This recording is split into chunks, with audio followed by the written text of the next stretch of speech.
Welcome to the 4th episode of Juan on Juan. That's how we're starting it, but we're not naming it that. What's going on, guys? Welcome back to the channel and welcome back to another episode of the Sports Creative Showcase podcast show. If you guys aren't familiar with this series right now, this is basically the video podcast show where I sit down and talk with other sports creatives about their journey, what they're up to, cool experiences that they want to share, just essentially sitting down with other like-minded people like myself who work in the sports creatives world and just talking shop and having a good time. You guys probably noticed a familiar face for today's episode. We are going to have PETER SARELLAS here with us today to talk about his journey as a sports creative. If you guys aren't familiar with Peter and you're on my channel, I'm surprised because I've featured him before. He's one of my closest friends in the space, and he's also a fantastic YouTuber who gives up a lot of value and a lot of really good information for anyone who's looking to get into the sports creative world. Everything for him will be linked down in the description. But if you guys obviously know him, you guys know that he is currently a content creator for the CFL. He has done a lot of content previously for the CEBL, and just an overall great guy and just a really talented content creator that I'm really excited to finally sit down with on this show and just talk content and talk shop with him the entire time. I'm going to be honest with you guys, I 100% messed up the audio situation for this episode. Thankfully, Peter's audio is fine. It recorded straight to camera, but my audio, which was on the recorder, I may have misplaced the SD card and I never saved it, which is a bonehead move by me, and I know very well now moving forward what I'm going to do differently. We're going to change the setup entirely. But I didn't want to let this episode go to waste. Me and Peter had a fantastic discussion the whole episode. So we're going to keep rolling. Essentially, I'm just going to come on camera every couple of minutes here, and you're going to hear me kind of explain the context, what I asked him, and, lead into his answer, because we had a really good chat. We had a really good conversation. So we're just going to keep on rolling here with today's episode. Without further ado, I'm going to let Peter introduce himself, tell you what he's all about and what he's been up to, and I will see you guys here and there throughout the episode. Enjoy.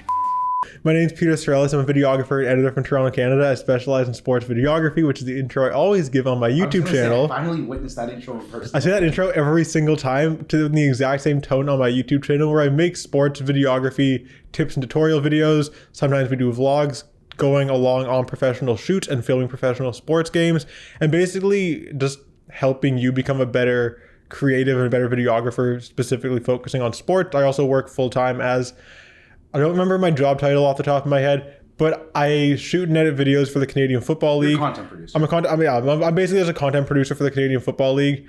And yeah, I live in Toronto. Juan and I live, you're a YouTuber. Juan and I live close. I'm a YouTuber. And yeah. One of my favorite questions to ask right off the rip when I'm doing these podcast interviews is, what is your origin story? Because I think it is really useful for other people to hear how established creatives in the space got their start, whether it was picking up a camera for the first time or, kind of just falling in love with this content world by accident. I think it's a really important question to ask.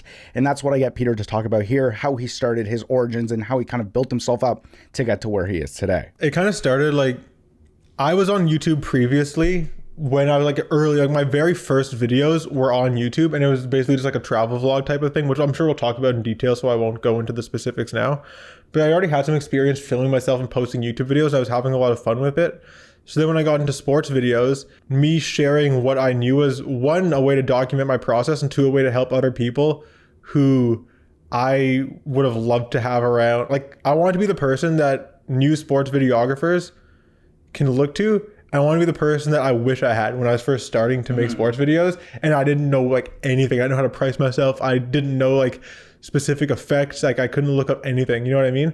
So I wanted to be that person in that space, because when I was looking for people who made sports videos on YouTube and looking for tutorials and looking for people whose experiences I could relate to, there was no one out there, because there's no one who's in their 20s making sports videos on YouTube that didn't exist. Let's just go back to the very start. So from university at least. So I was destined to basically work in a bank, work in business. That's just what it was supposed to be.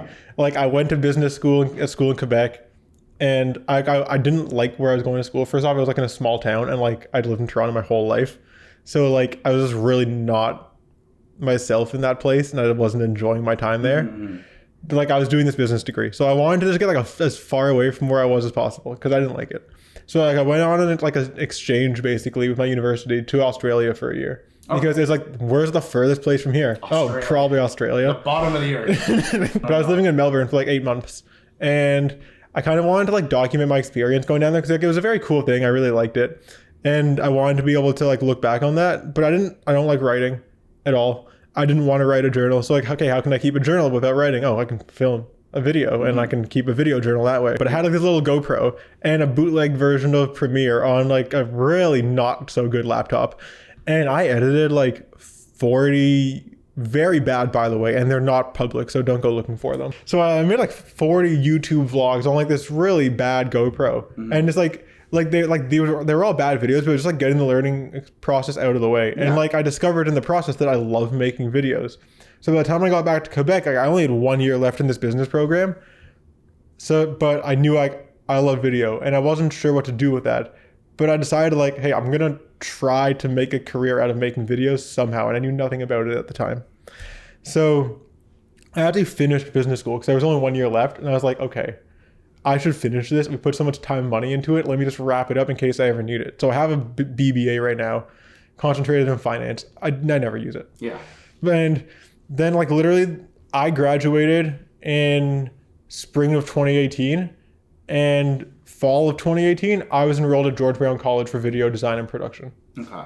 And I was like in school for video because I didn't know anyone. I didn't know anything. And like you can learn through YouTube, but like I wanted to like go and make connections in person. Yeah. So I went to school for it here in Toronto. And honestly, the 1 year of college I did at George Brown was the best year of education I've ever had in my life. Really? And it's because college doesn't like care about like theory, doesn't care about history, doesn't make you read a textbook. It's like, hey, here's the camera. Here's how you do things with it. This is how things work on a set. And this is what you have to do to get hired. And it's very practical. And that's exactly what I needed. If you don't mind, I'm going to moderately backtrack and explain why I left after saying that was the best year of education of my life. And then we'll just like kind of work into it and I will answer It was a great relationship, but it's over. Like that was literally what you just said. Anyways, go on. But yeah, so but like while I was at George Brown, I was working for the student newspaper and like basically just posting whatever work I did there. And like an old basketball coach, because I played basketball in high school, hit me up and said they needed videos for their league. And then I started making sports videos that way. And that was kind of my first gig in that. But the second year of this, so like that's how I kind of like was into sports. But then like that second year of this George Brown program was literally, hey, you know how to use cameras now, make a short film. Like I don't need to pay tuition to make a short film. If I want to make a short film, I'm just going to take the tuition money and fund it myself and do it. Mm-hmm. So then I was like, okay, this has been great, but I need to leave and go do something that's like different. So I was looking up different programs and like my mind was, I need to get a job, I want to work. And the Ryerson program had an internship at the end of the 4 years. So I was like, okay, I can go here. I can continue building my skills. I can continue building relationships. I can get more exposure to different people. And I can keep freelancing and pick up whatever odd jobs come my way and that I can find. At the end of the 4 years, if nothing's panned out for me, there's an internship waiting for me and I can take the internship to get my foot in the door somewhere and get a full-time position.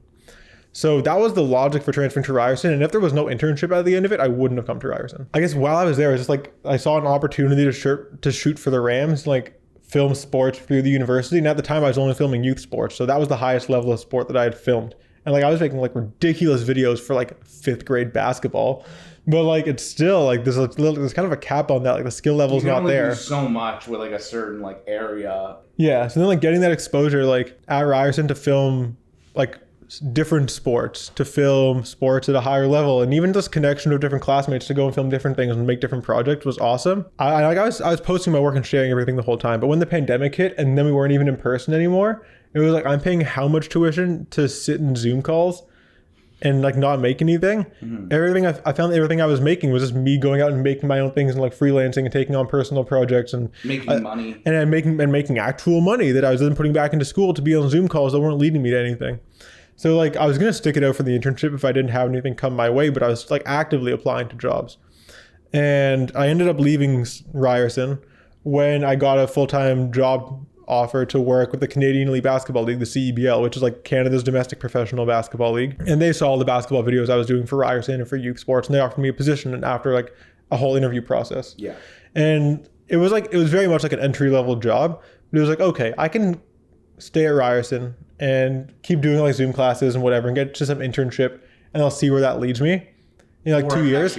Or I can go make whatever money's being offered to me right now and actually work in sports full time and just make videos. Yeah. And it's no brainer. From this point on, I start asking Peter about his thoughts on education and, whether or not you need a degree in order to get into this line of work. And This is something I've made a video about it before. I've talked a lot on this channel about whether or not you need school to be in this world. And I think Peter's story is a really good example, and he gives a lot of really good context on whether or not you need education in order to be a sports creative. School is helpful.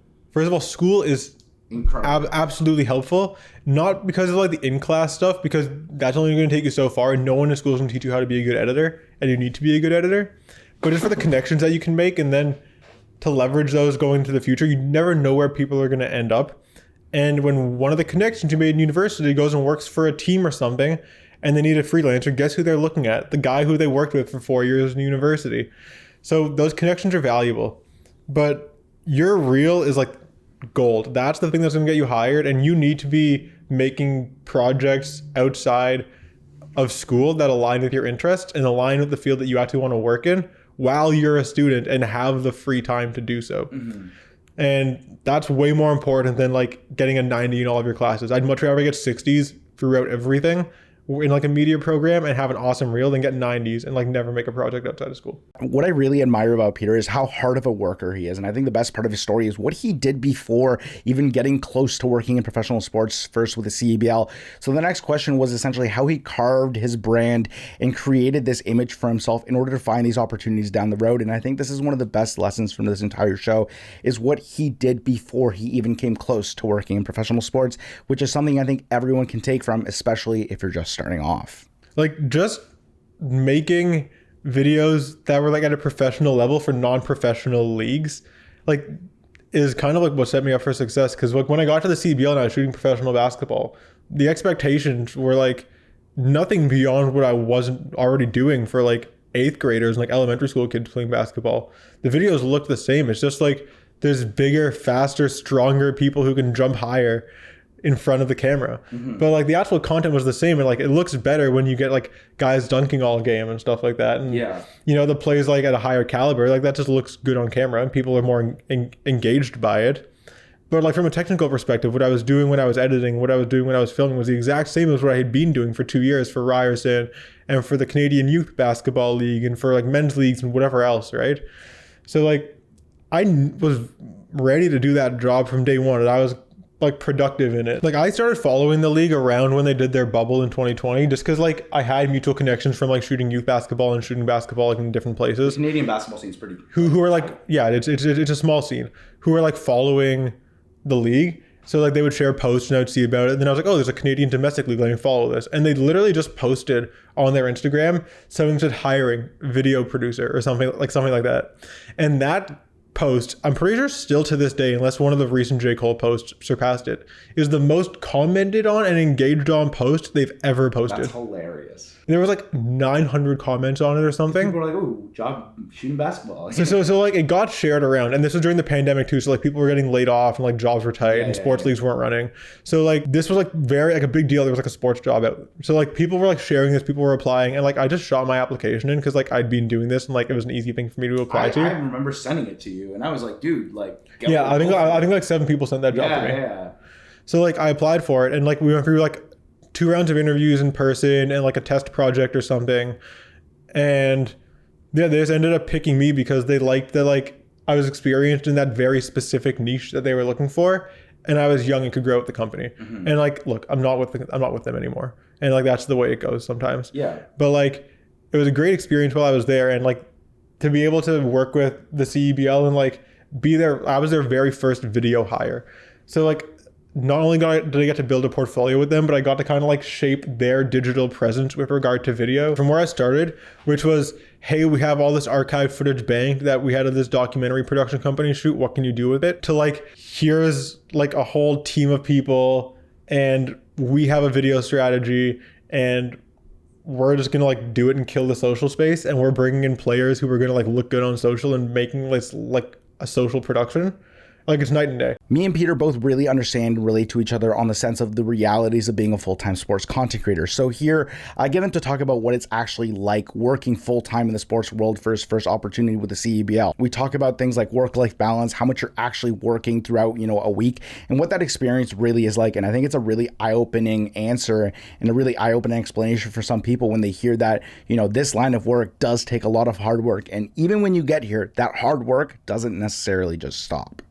It's Firstly, there's like 2 seasons. Like in season for any league is like a huge grind, especially come like playoff time or like around marquee like events that the league markets. Like you are working nonstop. It's like 12-hour days, just like going, pumping out content. And then you get to like the off season, like after like a month after your championship for your season, and like you're chilling, you're working like 30-hour weeks, like nothing's pressing because the league's not doing any big marketing pushes. And like if you're making videos, like you work in marketing and your goal is to get people to spend money on the league, to go to games, to buy merchandise, to be a fan. And you're like, you need to drive revenue. So around anytime there's a big marketing push, you're working really hard. And if there's no big marketing pushes, you're kind of relaxing and like have some downtime. So it's not like you get like a solid like 9 to 5, 40-hour week consistently throughout the whole year working for sports league, because it's more seasonal work. The next question I ended up asking him was, what was the biggest lesson he learned after his first full season working full time as a sports creative? And I think he gave a really good answer here about, you know, what he essentially took away from it and what he learned and what he was going to change moving forward in his career. Like just actually understanding what the grind is and how hard you have to work to make it was like the biggest thing, because I didn't know how much I would be working when I joined the CEBL.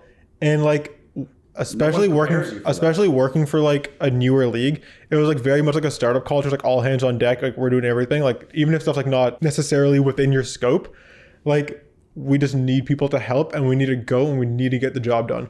And it was a lot of work. It was a lot more than 40 hours a week. There were nights where I couldn't have dinner with my family because I had to like go work a remote broadcast or something. And like to understand that grind and learn how hard you have to work to make it, like that's something I can always take with me. I can apply that same like mentality and that same work ethic to any other job that I do now to kind of like get me through it and make sure that I'm producing at a high level. And I'll always keep that with me. Flipping the script here a little bit, because obviously we're talking about how difficult the road is to be a full-time creative in this sector. And we talk about how much work it actually is. I flipped the script and asked Peter about some of his favorite memories, some of his favorite pieces of work, moments, etc. while working in the sports creative world. Because if we're being honest, we get to do some pretty cool stuff for our full-time jobs. So I asked him to reflect on that and tell me some of his favorite moments and pieces of work. Yeah, championship weekend was a lot of fun. Like basically the CBL like does like the semifinals and the finals for their league together in like 1 week, and they pick a host city for it. Kind of like the Super Bowl. Yeah, they kind of make it like a Super Bowl-esque event, like obviously much smaller, but it was a very cool experience to just like do that. And that was my first like big event, I guess, that I filmed in sports. And just like to get flown out somewhere and then like be like on the grind creating content for like 4 or 5 days straight. Like that was my first time doing that, CBL's championship weekend. And it was a really cool experience to like do it all, pump out tons of content before the event. And then when you actually get to the event, like everything's done and you just need to focus on filming the game. And then like to see like, I think there were like maybe 4,000 or 5,000 fans in there because like it's a smaller domestic league. But to have like 5,000 fans packing a place that seats like 5,000 fans, and like to hear how loud they are and like the energy in there of like people who like really care about a sport going crazy for it and you get to capture it. Like it's just such an electric feeling. And like, like you can obviously relate to this with the Stanley Cup. It would have been that like on steroids. So Peter is going to allude to this here, but championship experiences are something that are a once in a lifetime event to cover. I know personally from the Stanley Cup final I just got to shoot last spring. It is truly something you will never forget. But here's what Peter's experience was shooting his first championship level event with the CEBL. Firstly, it's a lot of work because again, being in video, like you're in marketing and you need to sell tickets. So like leading up to the championship, like we're creating a ton of content, just like push people to come to the event, generate excitement about the event. Like if we have like sponsorship fulfillment things or any like concerts or like pre-event type of festivities happening before the actual game, like you're capturing all that stuff and you're pushing it out. Basically anything to drive revenue and push awareness, you're doing it. So like the days leading up to the event are very hectic work days. Wake up like at a regular time in the morning, like 8 or something. And like you're usually not doing too much work like early mornings because events happen later in the evening. So like it's kind of milling around. Yeah, like you get breakfast, have a workout, whatever, and then maybe you're at the event. Let's say there's a game is like 4, for example. I don't know. The game's at 4. You get to the event, to the like event space probably at like noon. Like maybe chill and like edit for a little bit. You film practices or warm ups. Any like signage, like get empty stadium shots, any establishing shots you need. And then you're probably filming an actual like game or event for 2 to 3 hours. And then let's say the game's like at 4, you film like 4 to 7, get back to your hotel or wherever you're staying at, and then you're probably putting together content from wherever you filmed that day. Yeah. From like 8 to like midnight, maybe till 1 a.m. Oil a little bit. Yeah, maybe till like 1 a.m. or something, and then you're going to sleep, and then you're waking up again at 8 a.m. and doing the same thing. Obviously, in this position, it's very exhausting and it can be really tough to stay inspired. So how does one stay creatively invigorated? I think Peter gives a really good answer on what drives him to keep being creative and how he keeps coming up with new ideas for his work. Like to an extent, like you said, you need like a couple things in your bag that like, yeah, you need a couple things that if you're in a pinch and you need to make something look like a little bit beyond the ordinary, but you don't have a ton of time, you need a couple of things that like you're really good at and you've got the process dialed and you can just do it quickly. Automatically. Yeah, like automatic, this is done, this looks good. But like beyond that, it's like constantly like seeking information, trying to be like a learner for life, basically. Being a sponge. Yeah, like you need to be like really eager to learn. Never all master, the time. Always the student. Absolutely. And like especially like YouTube's the best place to do it. Like I love going on YouTube and just watching tutorials for things that like are so far beyond what I actually do in my day to day, just to see the way other people do things, learn different effects, see how other people in creative spaces like go about their process, and then get ideas from that and apply it back to what I do. So just having like always seeking different sources of inspiration is like the best way to like keep things fresh. I'm not saying copy anyone, but like if you already do things a certain way and you see someone else do something a different way, or they introduce some new sort of technique or concept to you, you can connect the dots in your head and be like, oh, I already do A, this person does B. If I do this and this and put them together, I can probably make something like that. Yeah. On the topic of editing techniques and learning new skills, I then turn the question on Peter to see if he has any go-to or consistent effects or, techniques that he does when he's creating his videos. Obviously, you want to keep learning, but I personally think it's really important to have a lot of, go-to moves in your bag, in your editing bag of tricks, in order to, keep an edit moving along, especially when you might be creatively stumped. What is something he can lean on? And this was his answer. I was about to say stabilized motions, that's like a really easy one. Like it's so simple to do that in After Effects, and like people love it. And people like It's like I don't know why people love it so much, but people love it, so I just keep doing it. Honestly, like feel like a little grain overlay with a slight color, with a slight color change, to just like throw it over the entire video and just change the opacity throughout. I made an overlay pack which is on my website like totally for free. That you can just go below. That you can just go download. That like has these types of like things that I just like fall back on, like little like film clutter type of overlays. Like I love me a film burn. Like That's yeah, film yeah. burn. Like, and you can just like go down. Please don't abuse them. Like, be thoughtful in the way you use effects, and don't like use them without like an intention to draw emphasis to a certain place. But like, yeah, there's a couple like overlays I'll just always fall back on to just like give the video a bit of a more stylized look. After talking a little bit more about video editing and video effects, we now turn our attention to where Peter is right now, and that is with this new opportunity with the CFL. So I asked him to talk a little bit about how he found that opportunity and how he transitioned from the CEBL to the CFL earlier this year. Like I've been filming basketball like basically since I started at this point. It was like 3-4 years, and I love filming basketball still. And I had gone through like the whole ringer with the CEBL. I went through like a full season cycle. I basically did 2 full off seasons because I left right before the next season. This season. Yeah, before this current season started. And like I was just looking for a way to build my portfolio in a new direction. And that's not to say like I'm turning my back on everything I've done previously, but I just wanted to have the opportunity to like to keep learning. I felt like I was like too stagnant and I wasn't learning anything in the CEBL because like I just been shooting basketball for such a long time, and there's like kind of like I can learn like the subtle nuances of the craft, but I wanted to really expose myself to something that I hadn't had exposure to and have to tackle a new beast. And I think that's a lot of fun. So like I really never filmed football. I didn't really edit football videos. It's a lot of fun. Football is one of my favorite sports to shoot. So like the CFL was like a new challenge for me. It presented, and like it was already a league that like I was kind of interested in. And like when I was a young child, I was like a big CFL fan. Like I loved the CFL. Mm-hmm.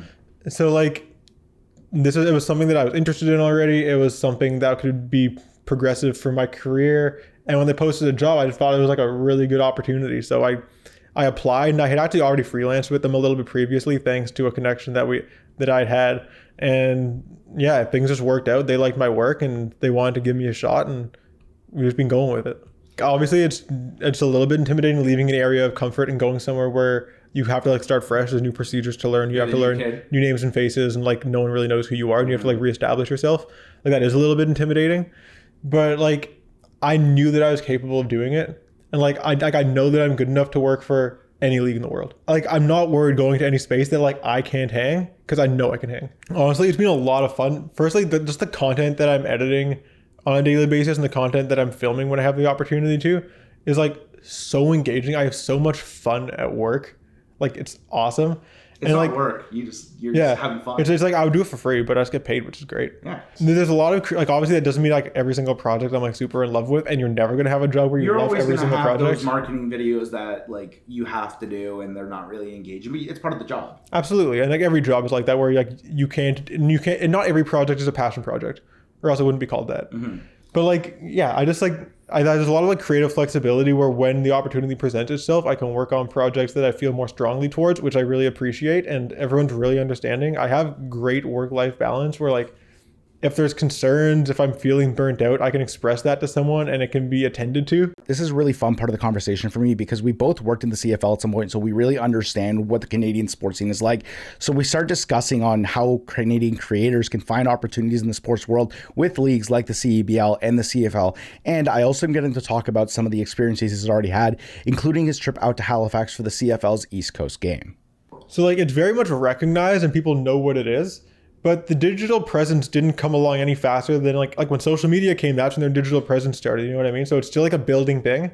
And I feel like the NBA, the NHL, like these companies just have like so much money to throw at hiring so many people in so many different markets for like their 30 different teams that they built out a very specific, like specialized digital presence very quickly. Mm-hmm. And not everyone has NBA money where you're getting like an ESPN broadcast deal worth billions of dollars and you can build a digital presence in a day. That's something that's like really hard to build and takes a lot of time. So like, we're slowly going through the process of building that and being creative and finding new ways to get people engaged and, you know, get eyeballs on video content. And it's a lot of fun to just get to build it out. Halifax is awesome. Now, that's actually my second time traveling with the CFL. I also, for the Canadian Football Hall of Fame, flew to Chicago to film an interview. Oh, okay, that's cool. Yeah, because there was like one member who got inducted who wasn't able to travel. So then we went to him and filmed an interview. So I just got like a trip to Chicago basically to film an interview, which was great. And yeah, Halifax was awesome. Firstly, Halifax as a city is a great place to go and just like spend a weekend. It's like so nice. It's right on the Atlantic. The food is amazing. It was so much fun because people out there are so hungry for football. Like, they want a team and they love football. And then the fans travel so well. Like there were so many people who came from Saskatchewan to Nova Scotia to watch one football game. It's like a 4-hour flight. It's halfway across the country, and it's a big country. Yeah, it's like a 4-hour flight to watch one football game. Mm-hmm. So like, to see how enthusiastic everybody was and like the amount of people that showed up, like they brought temporary bleachers into a stadium. That's awesome. And packed 10,000 people into a small college stadium, and the amount of noise and excitement that was in there, it felt like 50,000 people. That's unreal. Yeah, and like they did, like there was like a whole festival around it, like within downtown Halifax, and like over the few days beforehand. So we were kind of like doing festival coverage of all these different events and practices and creating digital content out of that leading up to the game, and then actually filming the game and further promoting that. So like, it was a good game too. It was a really good game. It was a very competitive game. Toronto won off a pick six, didn't they? Yeah, Toronto won on a pick six. But yeah, even like before the game, we were like doing videos asking like people questions about Atlantic Canada and cutting it into like montages. Like my boss went out and filmed a video on a fishing boat where like two players went lobster fishing. Yeah, like it was a very unique experience all around. I think everyone got a little taste of the Maritimes and kind of got like not only like a professional memory, but also a personal memory they can bring back from that trip. And I really value that. Keeping the CFL train chugging here, I then ask him to tell me about what he's excited for this upcoming season. Now, keep in mind, this episode is obviously going to be releasing in and around time of the Grey Cup, and this was unfortunately recorded a few months ago, but I end up talking to him about what he's most excited for, including the upcoming Grey Cup in Saskatchewan and his previous experience working in Hamilton in last year's Grey Cup, but that time as a freelancer. Oh, well, for sure I'm excited for the Grey Cup. Like, this will be my second Grey Cup working with the league. The first one I did last year as a freelancer. And this one, I'm actually going to be full-time staff working the Grey Cup, which is like the Canadian football Super Bowl. It's a huge event, though. Yeah, it's like you're getting 50,000 people into a stadium. Where is it this year? It's in Regina. They love their football like nothing I've ever seen before. So I'm really looking forward to just the energy in that place. It's probably going to be the biggest sporting event I ever film. Like, it's going to be nuts. I'm going to be traveling a lot for playoffs. Like, when the playoffs are happening, I'm going to be doing a lot of coverage, like, in different cities. This part is really interesting because we end up talking about last year's Grey Cup in Hamilton. He ended up going to shoot the game as a freelancer, and we started talking about the differences when it comes to covering a game as a freelancer for the CFL versus obviously his current position now as a full-time employee. Like, leading up to it, I was basically, like, working on a lot of interviews. So we were filming pieces with players who were nominated for, like, player awards, like most outstanding player and things like that. And so the experience leading up to that was really cool, just to, like, I wasn't, like, fully immersed the same way you'd be if you're, like, a full-time employee, but just to, like, kind of get a taste and see the way that people do things and like the way things operate at a larger scale event for the first time was phenomenal. And then to actually, like, be in the environment, like, to hear the number of people who were there who were so invested in a particular thing, and then to have the privilege to, like, capture all these people having the best time and then create something out of it, like, to do it at that level is something I hadn't done before. And once I did it, I was addicted. Did I have a media credential to get on the field? No. Was I on the field at the end of the game? Yeah. And, like, I was there was no, like, malicious intent here. Like, they can't give field access to everyone. Like, and it was also COVID. And it was COVID, and they need to be careful with the people that they put out. But, like, look, I go to the security guy. He asked me if I have a pass. I show him my pass. I explain to him, hey, this is what I'm making. I need to get this shot. Can I go get the shot? And I got the shot. Like, you almost feel like a little bit of the emotion that they're feeling. Obviously not to the same. Like obviously not to the same extent because you're not nearly as invested as the people involved in the event are. But, like, the raw emotion in moments like that is 100% contagious, and everybody in the venue can feel it. Oh yeah. And the You're best, probably tearing up a little bit yourself, like, oh, like, even so, I've made videos before around championships, and when I watch them back, I get a little teary-eyed because you can just see how much people care, and you can sympathize with that and relate to it. Go at it. What's your favorite part about shooting football? Yeah, like, one, it's a new challenge, and I love that. And I think I've touched on that already, so I won't go on about it. But yeah, just, like, there's so much more raw emotion that the players exude because of the physical nature of the sport.